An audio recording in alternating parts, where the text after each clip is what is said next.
Hello my lovelies, it is time for a book outlet haul, so stay tuned.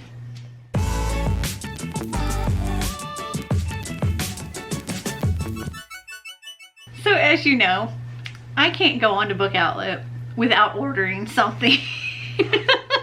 And I was in a live show with my friend Dana and she placed a Book Outlet haul. So once she started talking about what she was getting, I had to place a Book Outlet haul. So I have a box of books here for you. Let's just dig right in and see what I got. Well, the first book that I see in here, I'm gonna have to check if I had a bargain book or a scratch and dent book, because this one is damaged and it's actually the book that I got because of Dana. She was reading it at the time and loved it, or just finished reading it and loved it, and that is A Flicker in the Dark by Stacy Willingham. And she said this is a really good thriller. This is where it's damaged though. It's split like that. This says, when Chloe Davis was 12, 6 teenage girls went missing in her small Louisiana town. By the end of the summer, her own father had confessed to the crimes and was put away for life, leaving Chloe and the rest of her family to grapple with the truth and try to move forward while dealing with the aftermath. Now, 20 years later, Chloe is a psychologist in Baton Rouge and getting ready for her wedding. While she finally has a fragile grasp on the happiness she's worked so hard to achieve, she sometimes feels as out of control of her life as the troubled teens who are her patients. So when a local teenage girl goes missing, and then another, that terrifying summer comes crashing back. Is she paranoid, seeing parallels from her past that aren't actually there? Or for the second time in her life, is Chloe about to unmask a killer? From debut author Stacy Willingham comes a masterfully done lyrical thriller, certain to be the launch of an amazing career. A Flicker in the Dark is eerily compelling to the very last page. And I know that Dana really enjoyed that, so awesome. Okay, next up is The Paris Apartment by Lucy Foley.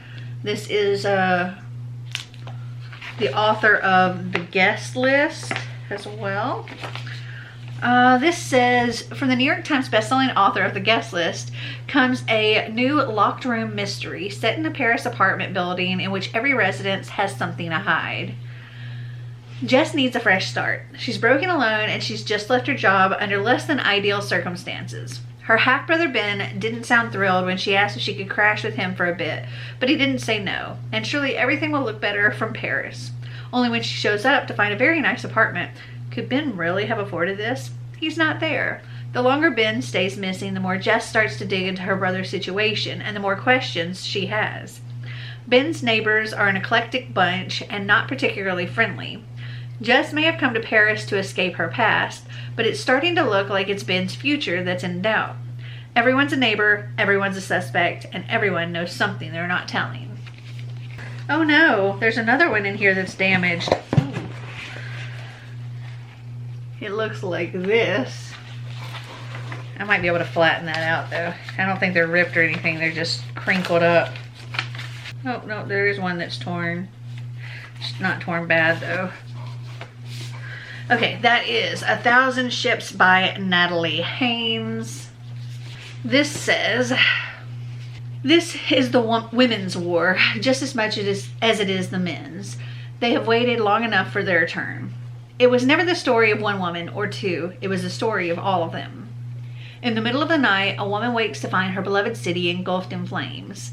10 seemingly endless years of conflict between the Greeks and the Trojans are over. Troy has fallen. From the Trojan women, those whose fates now lie in the hands of the Greeks, to the Amazon princess who fought Achilles on their behalf, from Penelope awaiting the return of Odysseus, to the 3 goddesses whose feud started it all. These are the stories of the women whose lives, loves, and rivalries were forever altered by history's most infamous war. A woman's epic powerfully imbued with a new life, 1,000 Ships puts the women, girls, and goddesses at the center of the Western world's greatest tale ever told. Yeah, I just gotta see if I can put some stuff on top of this and maybe I can flatten out those crinkled pages. Okay, the next one is A Beginner's Guide to Knitting, a complete step-by-step course. Includes patterns for 20 projects. This is by Tracy Lord. And I like knitting. I haven't done it in a while. And I thought this would be a good way to get back into it at some point. Then I have a graphic novel, which is Spell on Wheels, Just to Get to You, by Kate Leth, Megan Levins, and Marissa Louise. And this is volume 2 in this. It says, Andy, Claire, and Jolene, a coven of 3, find themselves back on the road. This time they're traveling across the American Southwest, hunting down a mysterious dark force with a connection to both Claire and Jolene. Spells and secrets abound as the group confronts phantoms, cryptids, and trickiest of all feelings. As they make their way across the I-10 following their witch-finding compass, they discover you can't go home again. Not really. Something sinister is brewing and they're running out of time. Next is Night Bitch by Rachel Yoder. And this says, one day the mother was a mother, but then one night she was quite suddenly something else. In this blazingly smart and voracious debut, an artist turned stay-at-home mom becomes convinced she's turning into a dog.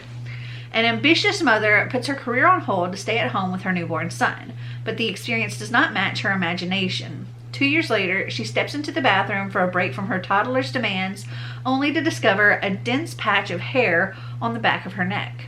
As she studies herself in the mirror, her canine suddenly looks sharper than she remembers. Her husband, who travels for work 5 days a week, casually dismisses her fears from faraway hotel rooms. As the mother's symptoms intensify and her temptation to give in to her new dog impulses peaks, she struggles to keep her alter canine identity secret. Seeking a cure at the library, she discovers the mysterious academic tome which becomes her Bible, a field guide to magical women, a mythical ethnography, and meets a group of mummies who are involved in multi-level marketing scheme and may also be more than what they seem. An outrageously original novel of ideas about art, power, and womanhood wrapped in a satirical fairy tale, Night Bitch will make you want to howl in laughter and recognition. And you should. You should howl as much as you want.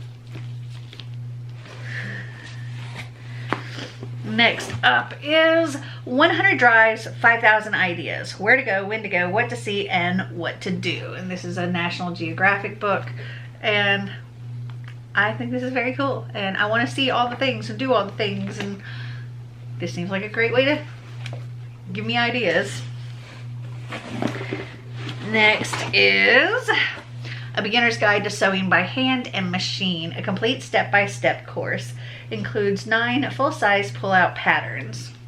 So I've had a sewing machine for several years now and have never once used it. My mom has used it a few times while visiting. I can cross stitch. I can do all kinds of stuff like that, but never have I figured out how to sew, whether it's by hand or by sewing machine. I have no idea. I can barely put a button on something. So I thought this would be a good thing to pick up. I just dropped all the books. Okay. The last book in this box is The Atlas 6 by Olivia Blake. And since ordering this, I'm a little concerned because I've heard not great things and I'm scared. We'll see. Oh, it's got pretty end pages. Oh, the back's different.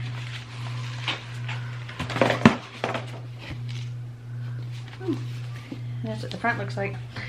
This says, seek it if you wish, but as with all knowledge, whatever follows will be yours to bear alone. Each decade, only the 6 most uniquely talented magicians are selected to earn a place in the Alexandrian Society, the foremost secret society in the world. The chosen will secure a life of power and prestige beyond their wildest dreams, but at what cost? Each of the 6 newest recruits has their reasons for accepting the society's elusive invitation, even if it means growing closer than they could have imagined. to their most dangerous enemies or risking unforgivable betrayal from their most trusted allies, they will fight tooth and nail for the right to join the ranks of the Alexandrians, even if it means they won't all survive the year. It sounds great, but like I said, I have not heard the best things from that, so hopefully I like it. I've heard it's very polarizing. People either love it or they hate it. So those are all of the books that I got in this book outlet haul. I didn't go too crazy with it, so hopefully I can get through these books at some point soon. We'll see in 3 years when I do my have I read it for it, if I've actually done that. Well, I hope you guys enjoyed this video. If you did, give me a big thumbs up. If you'd like to see more videos like this, click that subscribe button down below. And until next time, remember to always be completely you. Bye.